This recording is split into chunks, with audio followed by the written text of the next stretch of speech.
What's up, everybody? Welcome into Thursday night football of Daily Betslip. We got our game of the night, Dolphins Bengals tonight. I'm your host Donnavan Smoot. Got the homie Peter Dewey with me today. Before we get started, make sure to hit the like and subscribe button down below. Make sure you get notified anytime we put out great content. We got a whole bunch of stuff to get to today. A lot of NFL, a lot of Dolphins, Bengals. We got some NBA futures talk as well. But Peter, what's going on, man? Dude, I'm doing great. I'm very excited for this Thursday night football game. I think we're gonna get a good one. I feel like Thursday night football this year. I mean, last week was kind of rough, but we got two good matchups so far to start the year. We had the Chiefs Chargers one, and then this one. I'm excited to see a little Tua versus Burrow because that's all of a sudden become kind of a conversation after it looked like Burrow was far and away the better quarterback. So should be a fun one. I try to tell people they were out here getting tricked by Cartier glasses and putting Burrow in conversations that he didn't need to be in. But you're right. Jeff Bezos has worked his magic. Amazon Prime is holding it down with Thursday Night Football. Everything's looking good. But let's jump straight into Thursday Night Football because a lot of the Twitter responses and best bets that we got from our community is in that game. And we have somebody who has a parlay lined up for us in our YouTube comments. And so they said you have to remove one leg from this parlay. Tyreek over receptions, Tyreek over receiving yards, Joe Burrow over 1.5 passing touchdowns, and Jamar Chase over receiving yards. So which one out of those four are you taking out? I'll go to you first. Yeah, I would probably take one of the two receiving yards ones. I'm inclined to say Jamar just because if Tyreek's going to have like a big game, if he's going to go over the receptions, he's probably going to clear his receiving yards. The thing with Jamar is like last week, he cleared his receptions prop. He had 6 catches for 29 yards, though. So, like, he's not like Tyreek's just a different breed in terms of like being a downfield threat. Like they're going to try and get Jamar the ball a ton, but it might not all be down the field depending upon, especially with the Xavier Howard matchup. So I'd lean taking the over receiving yards out. I like Tyreek over receptions. I love Burrow over 1.5 passing touchdowns. But one of those two would be probably the way I go. So I agree with you in kind of like principle of it in terms of like which one is gonna hit. However, I kind of because I was looking at I was trying to cook something up from for myself, and I was looking at Burrow's over passing touchdowns, and that one seems very very juiced, and so I don't know. It's like a juiced 1.5, so I don't know how much you're like actually Yeah, adding that's to the true. parlay, and so depending on what the odds would be if you had that out and still had Jamar's receiving yards in, because I like all four of these plays. But I think Mhm. if you're gonna take one out, maybe the Burrow one, and you might just have that one on your own just to have like a winner. Because I think that's a really really good play for tonight. So for me, I would take Burrow passing touchdowns out, and just try to get like better odds on less amount of things having to happen. Yeah, I get. Right? Yeah, that makes that. I get your thinking there because the Burrow, I believe it's like minus 200. I think for him to throw Yeah.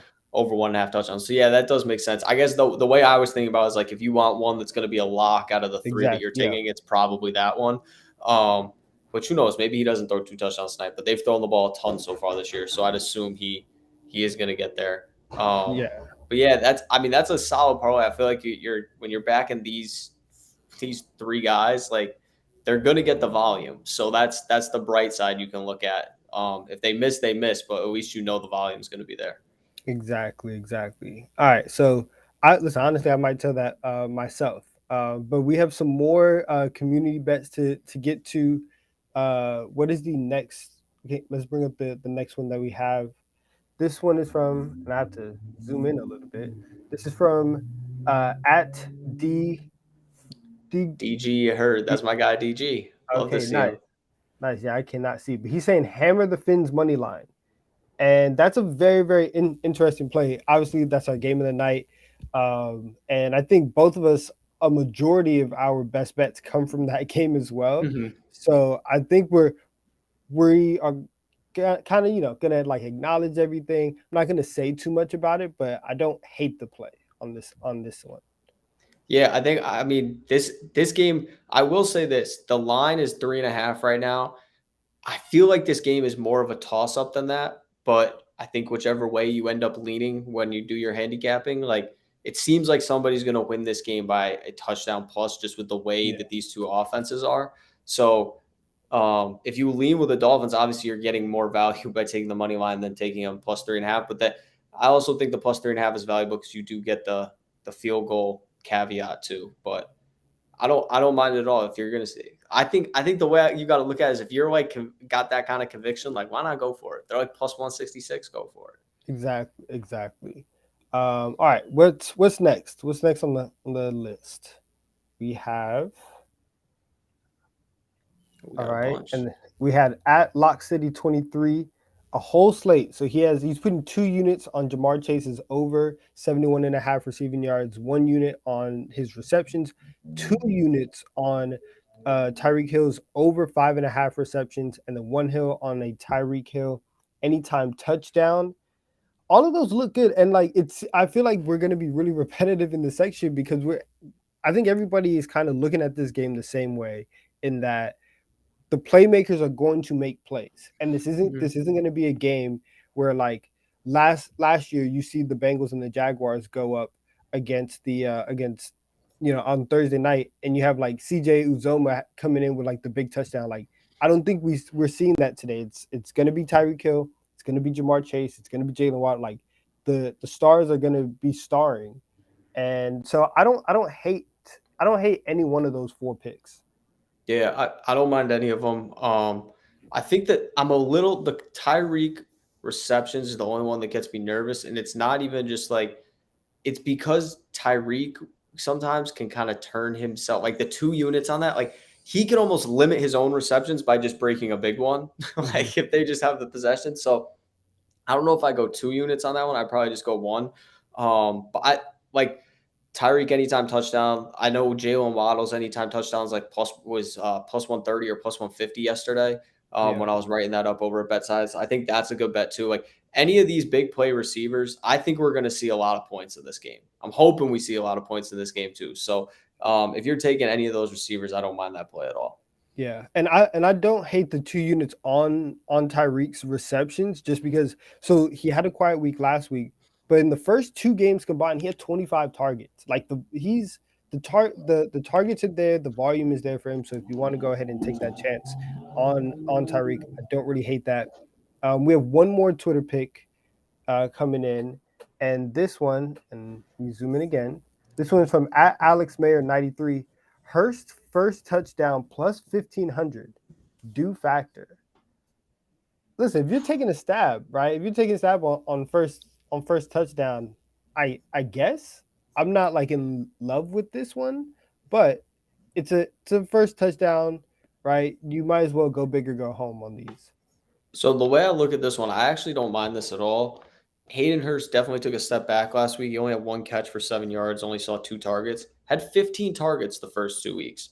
I know they played from behind in both of those games, so that kind of contributed to that. But I don't mind. I don't mind taking him because I think he seems to be a decent part of this offense. He's got the Uzama role in this offense. So Mhm. um, if you're not willing to, because I know like Jamar Chase, T. Higgins are probably going to be like half that in the odds. So if you're thinking Burrow's going to throw the ball early, throw a touchdown, Hurst is probably your next best option. Like 15 to 1 is not bad at all. Yeah. That makes sense. I'm not like again, I'm not crazy about it, but like you said, the targets are there, the volume is there. And so that makes sense. And so those are our Twitter picks for today. You and I have a lot of picks on this game as well. You also have an MLB pick. So I'm gonna let you get to that one first, and then we'll go back and forth afterwards with our Dolphins and Bengals picks. Yeah, so still sticking with baseball. Baseball's not done. We're gonna give it its love while we can. So I'm taking the over in the Rangers Mariners game today. It's at 7. I just think this number is way too low given the pitching matchup. It's John Gray against Marco Gonzalez. Gray's actually been very solid this year. I have kind of no gripes with him, although he's made 3 starts since coming off the injured list. He's only pitched 13 innings in those games, so he's not going deep into games. And what concerns me is the Texas bullpen in those 3 games gave up 9, 3, and 5 runs in those games. So now you're going to tell me that there's a chance they're probably going to have to pitch 4 or 5 maybe even only 3, but a good chunk of this game because they don't seem to be willing to stretch Gray too far after the oblique injury he had. And then he's going up against Marco Gonzalez, who has a fielding independent pitching of over 5 this year.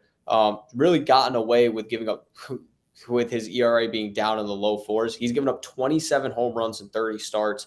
The month of September, he has a 4.44 ERA, giving up 6 homers in 4 starts, and he's facing a Texas team that's 10th in OPS against left-handers. So I think they can beat up on him. I've been fading Gonzalez a lot this year when he's started. So 7 just feels too low. I feel like that's a number you get in like a good pitching matchup, like tomorrow. I know we have Max Fried, Jacob deGrom. That total is 6.5. These guys are nowhere near on that plane, and we're at 7. It just doesn't seem right to me, so I'm going to go over. Yeah, okay. And I agree with that, and especially when you talk about fading Gonzalez, because both you and I actually have the same pick in Daily Dinger today. That's right. We're both on Adalis Garcia. And listen, Garcia, he is slugging nearly the same percentage against lefties that he is against righties. Gonzalez has given up 6 home runs in his last 4 starts, and in 2 of them he gave up multiple home runs. So the ball's gonna leave the park today. And so and if you're talking about the over, there's a very good chance of that. So I like that play a lot. Um, I want to switch gears now. We're going to get into our, I guess, football best bets. And I'm going to start with a play that we saw earlier. I like Tyreek Hill anytime touchdown. It's at plus 110 where I was looking at, and I like it simply because one, like I said, his volume in the first 2 games of the season has been absolutely like just incredible. He had the 25 targets. Took a little bit of a step back last week. Only had about 4 targets against the Bills, but he's playing against Buffalo. He's playing against a really good defense, and now he gets to go up against Eli Apple, who's been talking trash to him like he's been doing something for the better part of the year, and Eli Apple's about to get cooked. Like he's not a great corner. He's cashing checks that his mouth is writing checks that he can't cash.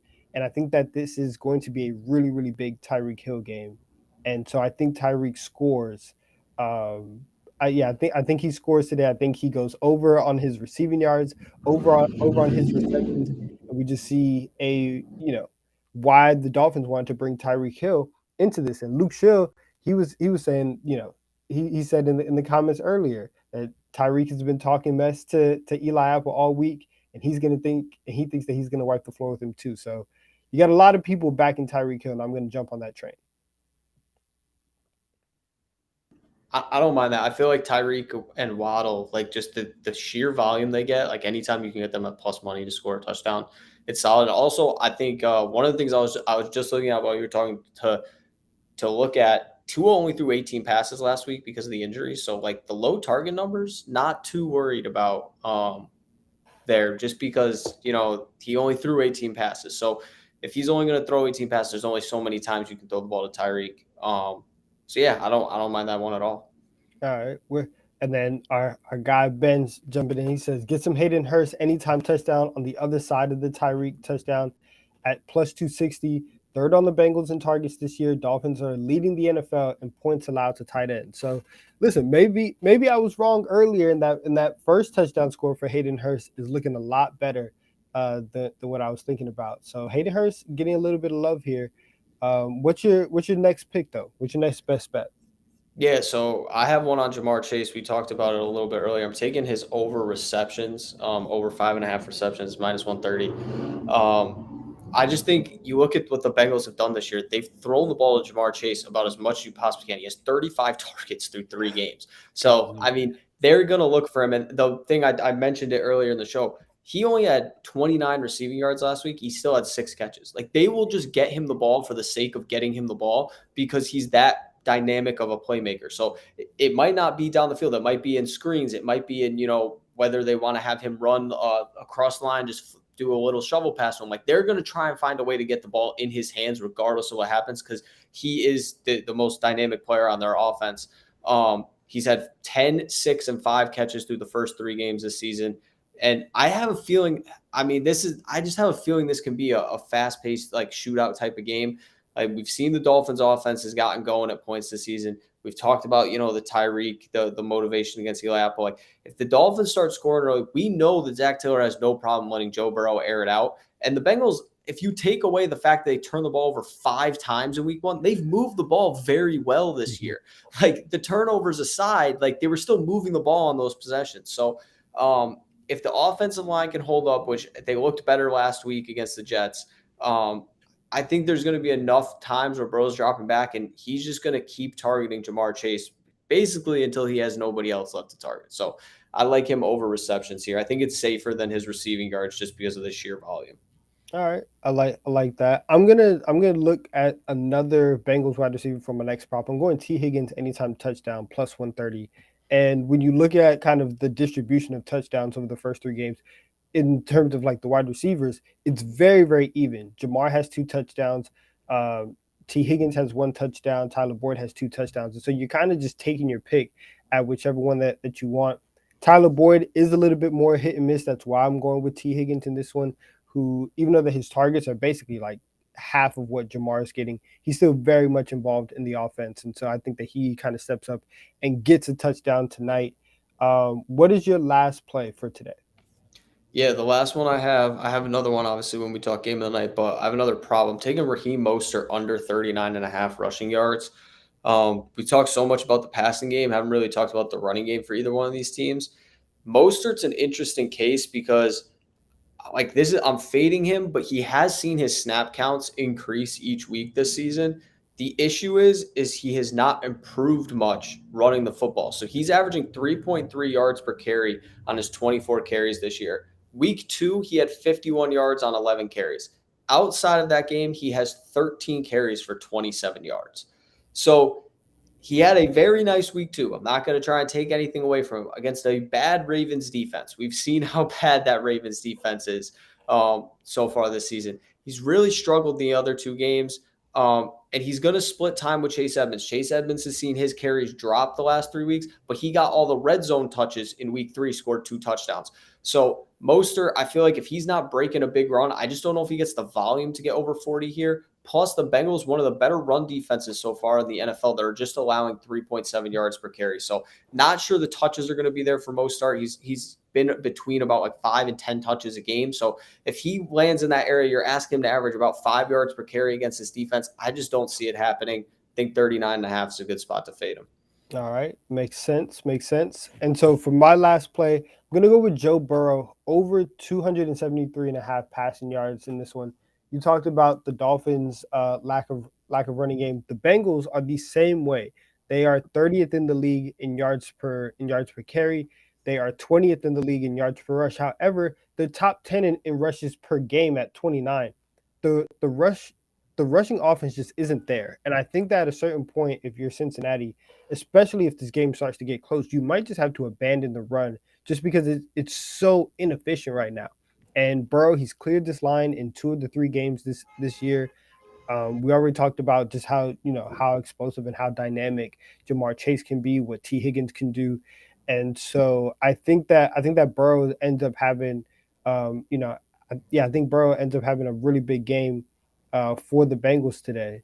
And so yeah, that's my 3. That's your 3. Our guy Luke Shill loves the Mostert play from you, Shout so out you're to getting a Luke. little bit of love there. Shout out to Uh, Luke, my guy.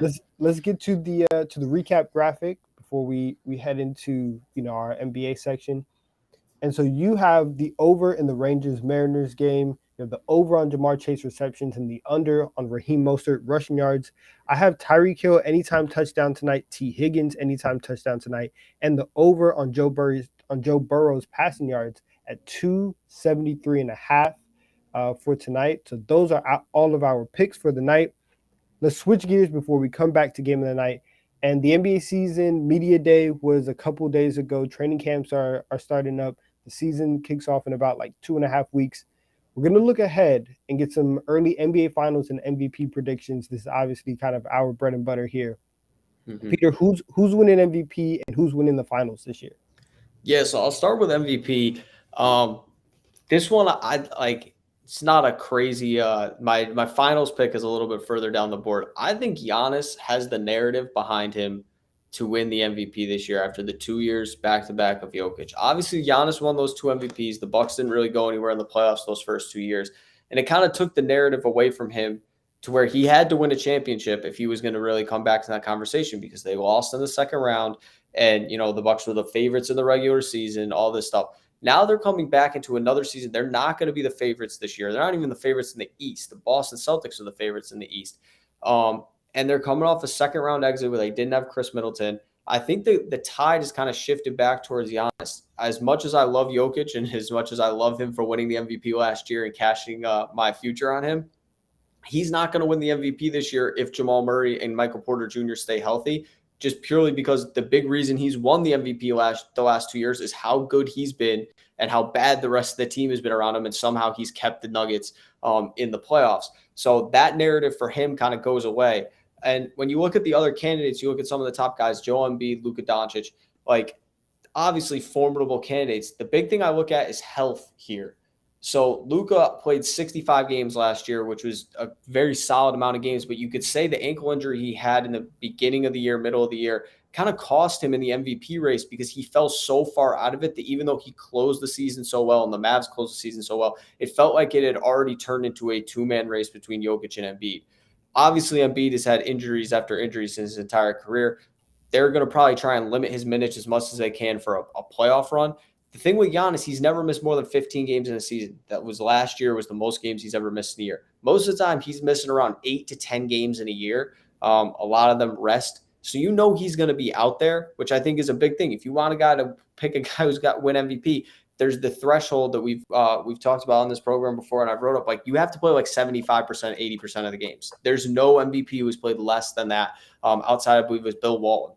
Is the only one who's ever won an MVP playing less games. And then the last thing I think is just the numbers. I mean, Giannis last year got 29.9 points per game, 11.6 rebounds, 5.8 assists, shooting 55% from the field. Like, you put his numbers up against anybody else in the league, and you could make the argument 100% that he's the MVP. So now that he's not the favorite, I think the narrative is kind of there for him to come back and be like, hey, this guy is still, everybody, I feel like everybody who knows basketball is like considering him at this point far and away the best. He is the best player in the NBA. Like, you can make the argument for other guys, but right now he's the best player in the NBA. And so I just think that kind of comes back to the forefront this year with the Jokic part out. We got to remember, these awards, it's voted on by people. So you have to find some kind of narrative there. I feel like there's a Giannis Bucks kind of redemption story we can have this season. Okay. That's very interesting. I agree with you that Giannis kind of has a way to kind of sneak back into the conversation. I think that Jokic, I said this last year, that Jokic, I said preseason that betting on Jokic to win the MVP would be a waste of an MVP ticket. And it was an extremely cold take because I didn't think that he would, be able to do what he did. And the voter fatigue that he's probably going to get this year is probably a reason that I'm staying away. I will say my MVP pick, I'm going with Joel Embiid, who is at the same price as Giannis. And I think that for Embiid, he kind of gets the same treatment this year that James Harden got in 2018, where he's been close so many times. He's been runner-up twice, or he was runner-up last year. He was third, I believe, the year prior.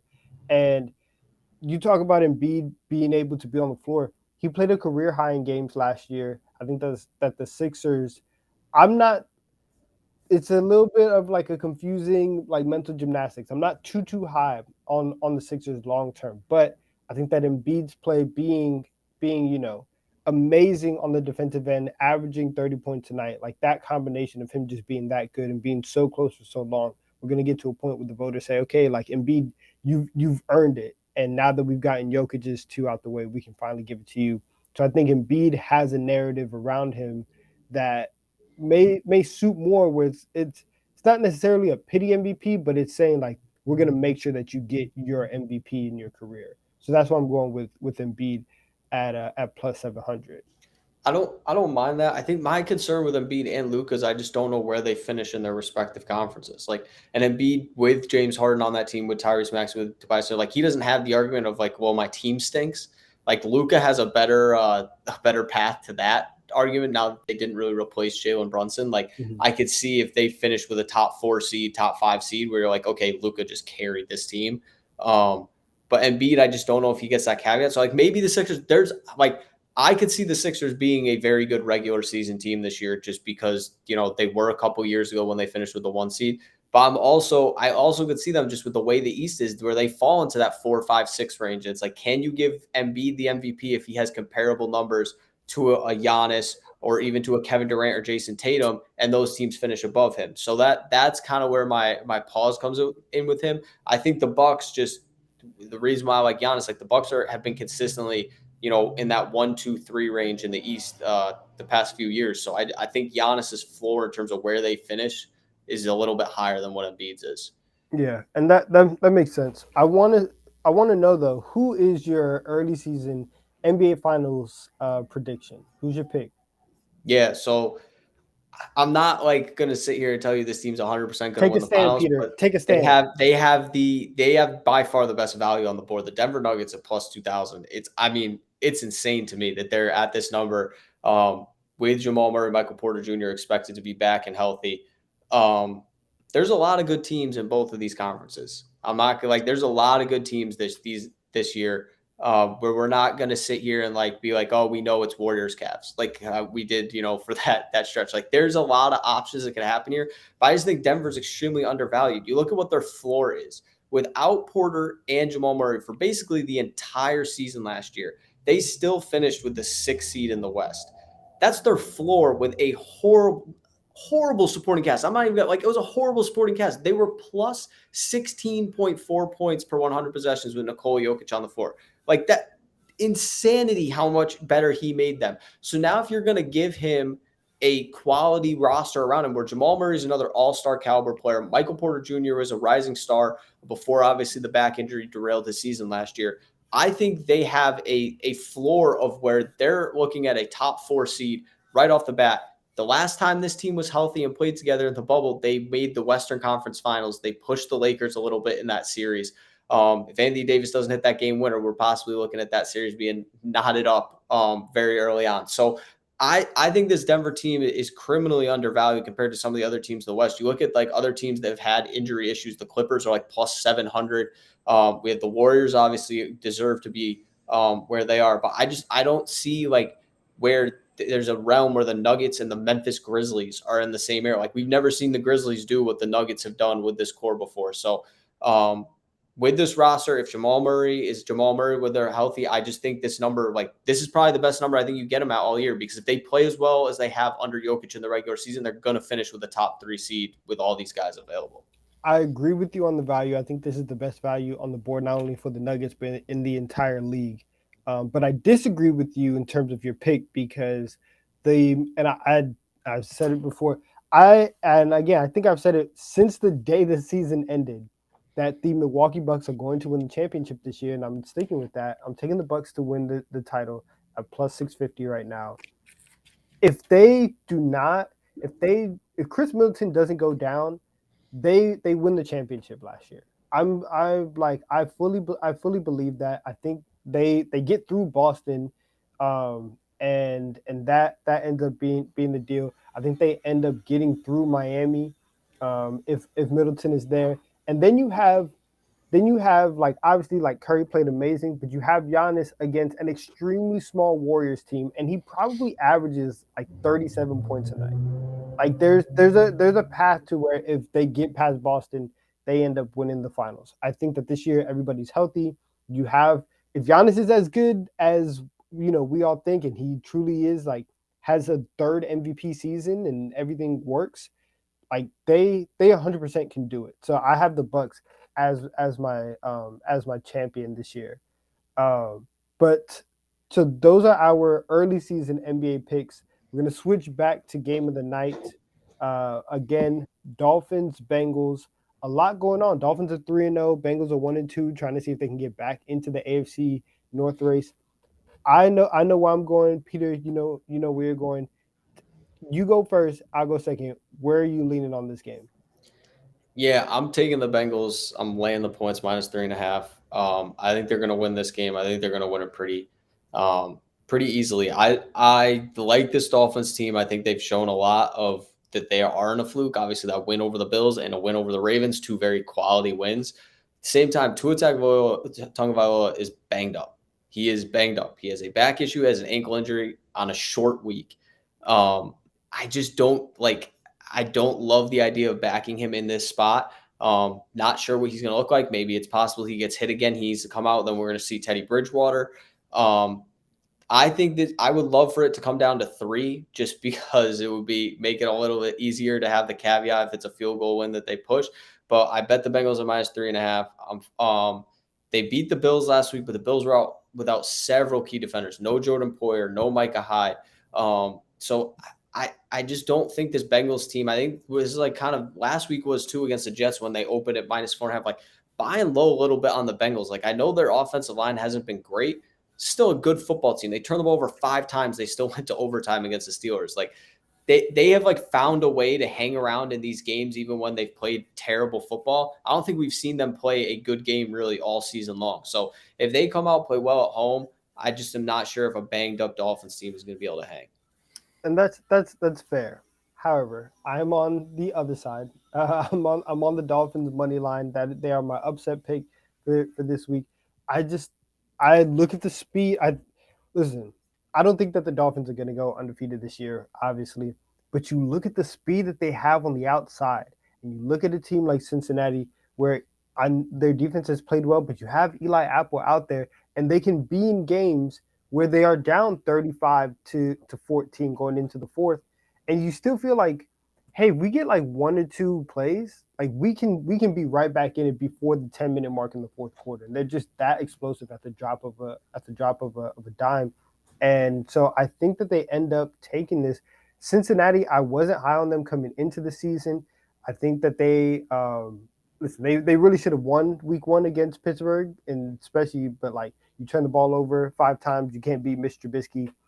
It's a divisional game, I guess, so like stuff works out like that. But I think Miami is building something, and they're clutch. Like even if they're not efficient, but they're clutch, and they make big plays at big times. And I think that on a Thursday night when things can kind of get wonky and you need a big play, I trust them right now more than I trust the Bengals. However, the community is siding with you. And so the result of our community pick is the Bengals -3.5. So they are going against me. And so it's me against Peter in the community. We will see what happens. Luke Shill, real quick, he dropped in what he locked in for his parlay that we talked about at the beginning of the show. So he's going with Tyreek Hill over. He's going with Tyreek Hill over receiving yards, Jamar Chase over receptions, and Joe Burrow over 1.5 passing touchdowns for his parlay. He locked it in. Best of luck to Luke. I might be tailing you on that. We'll see how that turns out. But that has been our show today. Thank you guys for watching. Make sure again to like and subscribe down below so you can get notified anytime new content comes out. Come back tomorrow where it would be myself and Reed Wallach. We'll be talking about overreactions and possible hot takes for the upcoming week. We'll be breaking down the college football slate, and make sure to watch the early read every week. This week it's coming live with Parker. I don't know his last name. However, watch the early read. It's a great show. Reed does a great job on that college football front. But until tomorrow, may all your bets hit, and hope everything works out.